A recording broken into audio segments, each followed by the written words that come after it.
Hi there, I'm Michael Kane and welcome to another episode of Bodhi Talk, a channel dedicated to helping you open to life more fully. In today's short video, we'll be looking at and exploring how we can actually reduce the amount of stress, overwhelm, and suffering in our lives by how we relate or meet life's challenges, whether they be internal challenges or external challenges, or other people in our lives, and especially those challenges and people in our lives and things that we cannot change.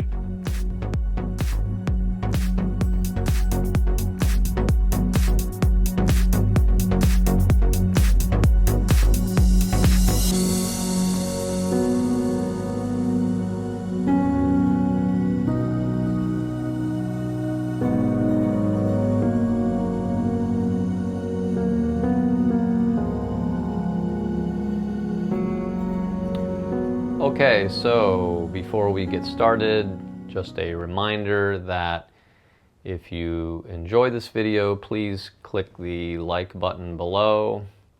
Please subscribe to the channel, especially if you'd like to get notifications of up-and-coming videos, or you can find a lot of other videos on the channel as well, so I hope you'll go and check those out.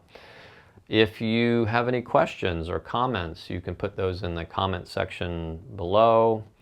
If you'd like to know more about what I do here at Natural Bodhi Wellness, you'll find a link to my webpage below as well.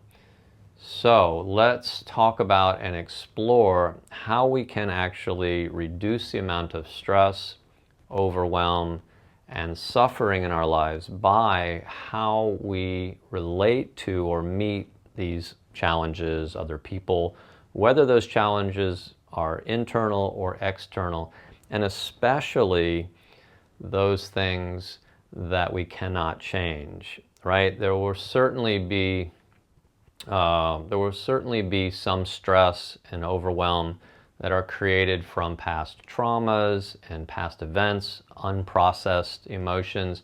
But really what we're talking about today are the everyday stressors and things that create suffering for us that we create. Really, we can take responsibility for this in a way by how we relate to or meet these challenges or other people.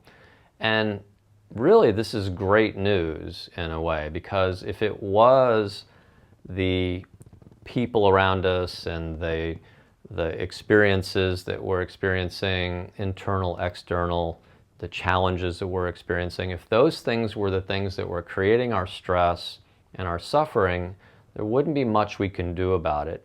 But the good news is that it is the way that we're relating or meeting these challenges that really creates a lot of the suffering and the stress. And that's good news, because there's something we can do about that. We can be aware of how we're doing that, and we can change the way that we relate or meet life's challenges. There is a bumper sticker that I saw years ago, and it said, "Pain is inevitable, suffering is optional," right? So it's that optional part that creates a lot of our stress and overwhelm and suffering, right? And what it means by that, the optional part, is how I'm relating to any particular experience. We know that for the most part, a lot of our stress is created by how I'm resisting things, right? I'm wanting things to be different than they are, especially the things that I cannot change, right? Resisting other people, resisting my experiences, again, whether they're internal or external. And so, stress is resistance. I like this thing, I don't want it to change, which of course it will. I don't like this thing or this person, and I want it to change, which of course it probably won't, right? As we have heard many times, whatever I resist persists. So this talk is really about exploring this ability to be aware of, and change the way that I meet or relate to life's challenges. And again, that's really good news. And the other thing that happens here, that every time that I'm able to be with something that's difficult or challenging, I'm actually building capacity. What we talk about sometimes is the window of tolerance, right? The more I'm able to open up to and surrender to the things I can't change, the more capacity I have.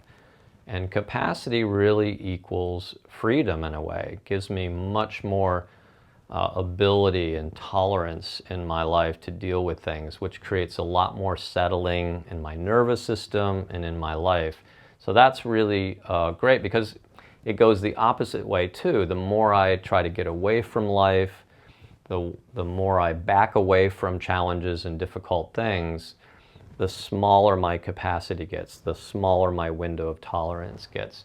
So it is in our best interest to really work with this, what is really simple in a way, not necessarily easy, but a simple way of reducing stress, overwhelm, and suffering by how I relate to challenges, other people, and difficulties, right? You know, I love to use this example of a traffic jam.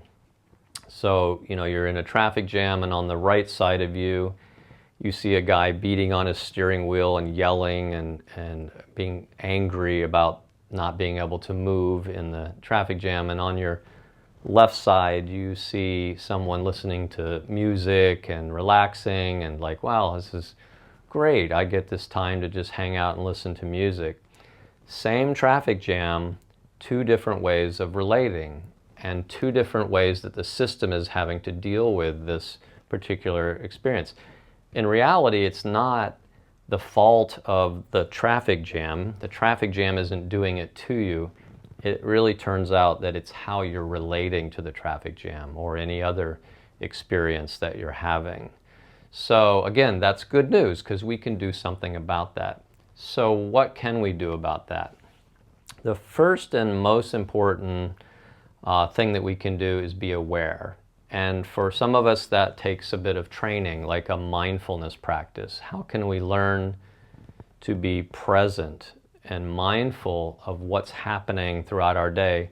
We don't have to be aware all the time, but when we start to notice stress or overwhelm or suffering in some way, we can begin to, you know, step back and notice it in our bodies, in our minds, how we're experiencing that stress. So that's the first and I think most important part, is having some kind of discernment, being able to see what's happening or feel what's happening.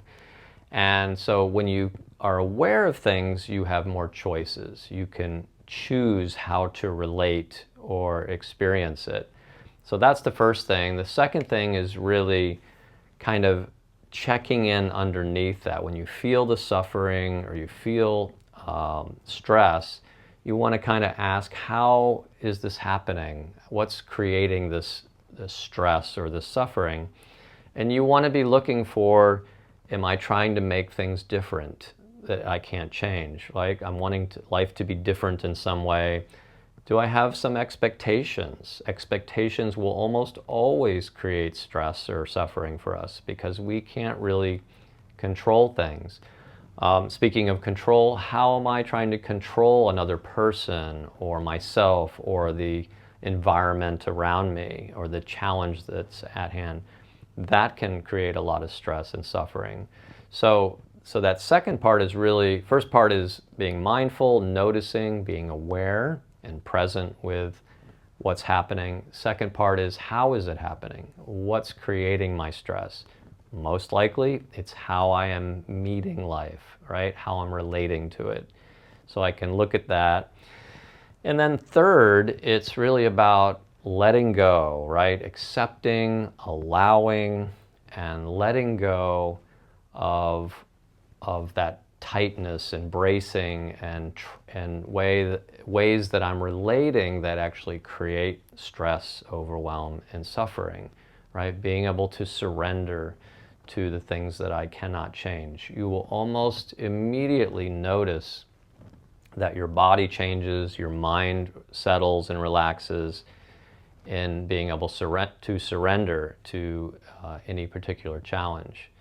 You can test this out for yourself. You don't have to believe me. Maybe you could notice in today or yesterday or in the near past that if you bring up something that created some kind of stress for you, you might play with that a little bit. What was creating the stress? Were you trying to make things different? Did you have expectations?